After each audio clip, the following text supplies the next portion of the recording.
Dzisiaj pomówimy o płycie, która jest niewątpliwie ikoną metalu i zawsze czacha dymi, gdy się jej słucha. Slayer, Raining Blood.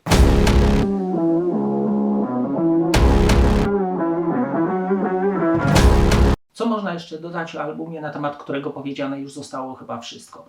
Od A do Z, od lewa do prawa, od wschodu do zachodu. Ja oczywiście nie byłem w gronie tych pierwszych, którzy zachwycali się ciężarem tego albumu, ale po około dekadzie również padł w moje ręce i powalił mnie na ziemię.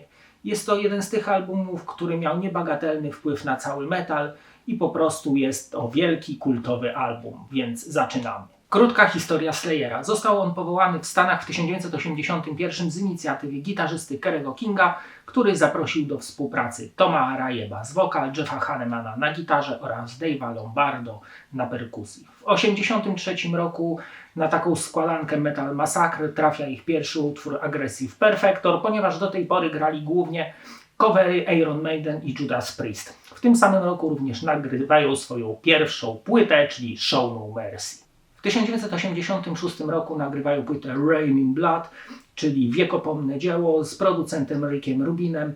Na tamtą chwilę był to najbardziej bezkonkurencyjny, bezpośredni, najcięższy i najszybszy album, jaki kiedykolwiek słyszał świat.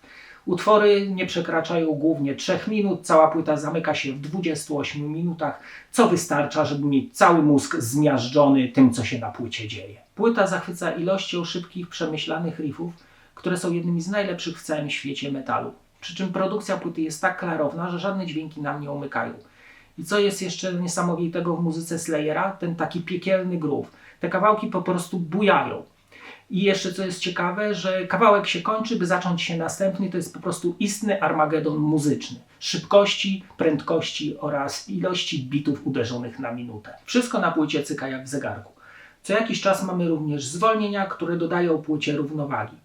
Świdrujące solówki Hannemana i Kinga, do tego krzykliwy wokal Arai i obłąkańcze tempa Lombardo tworzą ten album jeszcze bardziej obłąkanym i morderczym. Teksty również ociekają krwią, brutalnością, zniszczeniem, nienawiścią.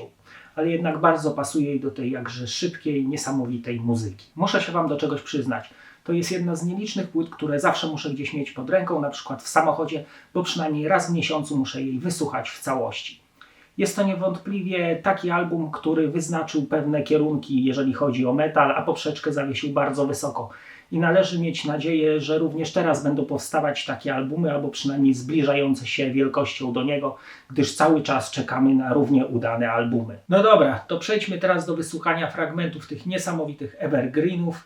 Na początek Angel of Death z tekstem traktującym o doktorze Mengele, z tymi świdrującymi solówkami, niesamowitą grą perkusji, wściekłym wokalem. To wszystko tworzy ten niesamowity, wybuchowy klimat.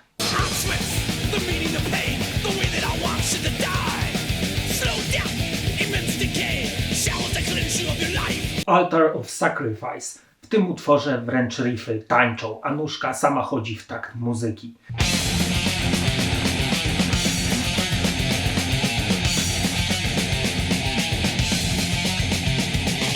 Epidemic zaczyna się fantastycznymi salwami perkusji, by szybko przejść w niesamowicie bujające riffy.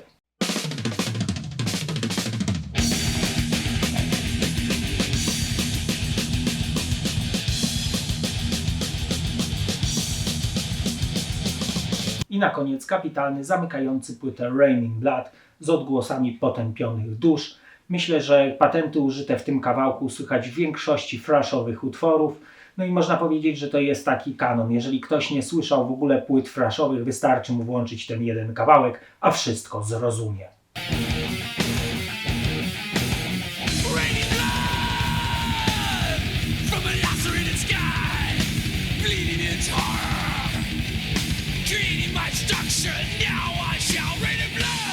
Popatrzmy teraz na okładkę, a jest ona nie mniej kultowa niż sama płyta.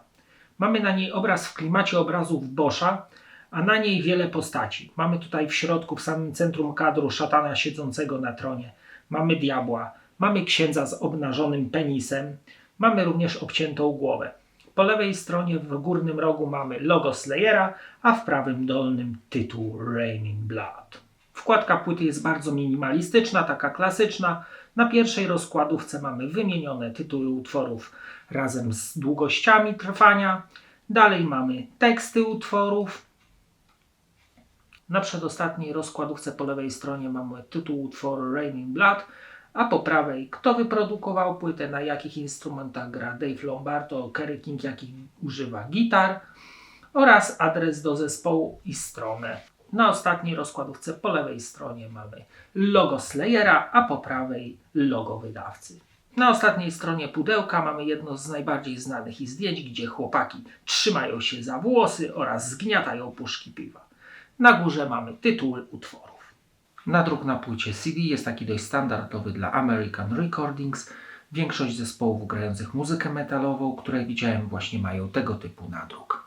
I na koniec chciałbym Wam przedstawić koncert Slayera, który odbył się w 2013 roku na lotnisku Bemowo w Warszawie. Trochę wtedy padało, ale i tak widzieć Slayera to było mistrzostwo, ale już niestety bez nieodżałowanego Jeffa Hannemana. Także miłego oglądania i zapraszam do oglądania kolejnego odcinka. Cześć!